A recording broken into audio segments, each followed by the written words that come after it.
Hi, guys. Welcome to another episode of the How Ridiculous podcast, where we call out ridiculous from all sides. Thank you for joining. I'm sure by now you guys have all heard about the shooting last night at or near the White House. Let's take a look. What is that?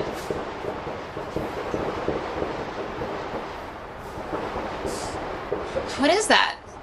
Sounds like fire. ABC's Allison Cossack with a closer look at what unfolded. It happened as ABC News was on the White House grounds, covering another story. Selena Wang was in the middle of a report on the North Lawn when the story suddenly changed. President Trump has said a deal is close, only for the two sides to remain far apart.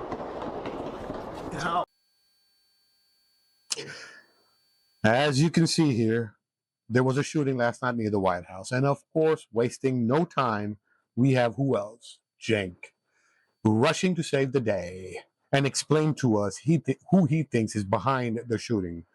Or somehow he's better than Bond himself, as he figured out what actually is going on in the background and behind the scenes. And he did all of this at home. This guy's good. Let's take a look. Apparently we hope on the doorstep of peace. And then right in the middle of a situation where they're about to announce potentially a peace deal, there's a shooting at the White House. That is a remarkable coincidence. If you say that's not a remarkable coincidence, you're weird and you don't understand statistics. As you can see, according to Cenk, the odds, of course, of who else but Israel is behind this are pretty high. And again, according to him, why did they do it? To send a message to Trump. White House here has a 0% chance of hitting the president. 0%. There's no way. Like, he's not even trying to bum rush to get to the middle, go over the fence. He apparently brandished the pistol and then like, if you're trying to shoot anyone, let alone the president, you're not going to want to brandish the pistol first. Like, hello, Secret Service, here I am. Look at my pistol. Now, it's fog of war. The first 24 hours, a lot of different things can happen, and it's not perfectly clear. And then we might come back out here and tell you, oh, it wasn't 20 to 30 shots by the Secret Service. He fired 4 shots instead of 3 shots. All that stuff gets clarified in a matter of a couple of days normally, unless it's Butler, in which case everything gets buried immediately, or unless it's the Charlie Kirk shooting, in which case they repaved the cement the very next day for reasons that no one can explain. So actually, now that I gave you those couple of examples, could it be that all of a sudden we won't have good explanations of this? Yeah, that's also entirely likely.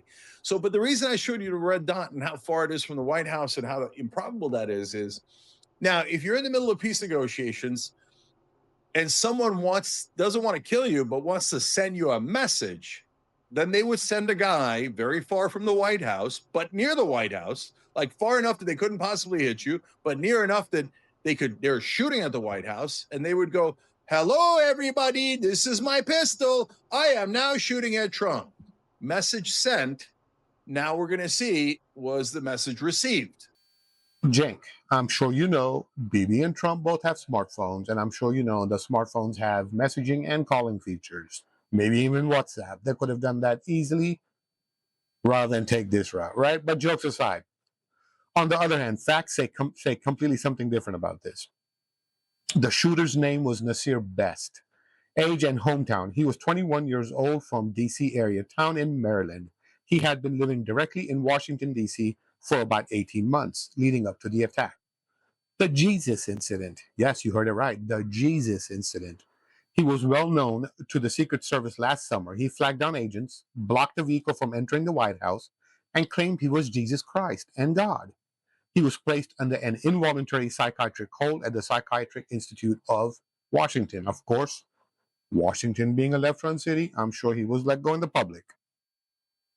The stay order.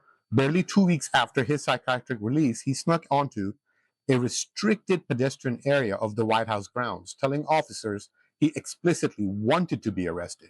A federal judge, again, in Washington, issued a strict stay-away order. Not that he's done this before, a strict, this time, stay-away order, banning him from the area, which he had been actively violating. The Osama bin Laden effect. Investigator found his social media accounts where he claimed to be the real Osama bin Laden and God, and the son of God, sorry. So as we can see, this guy has a pattern. And you know what? It's not just him that has a pattern. Our federal judges in the left-run city have a pattern as well by releasing these guys into the public. As you can clearly see, though, this guy is nuts. No, no, no. That's a bad word. Sorry, sorry, sorry. He's mentally challenged, right? Also notice one more thing. This guy thought he was Jesus Christ, guys. So the Jews couldn't find anyone better than Jesus Christ to send a message to. Come on, Cenk. This is kind of getting ridiculous, right? But again, Cenk will blame everything and anything on Israel. But we already know that.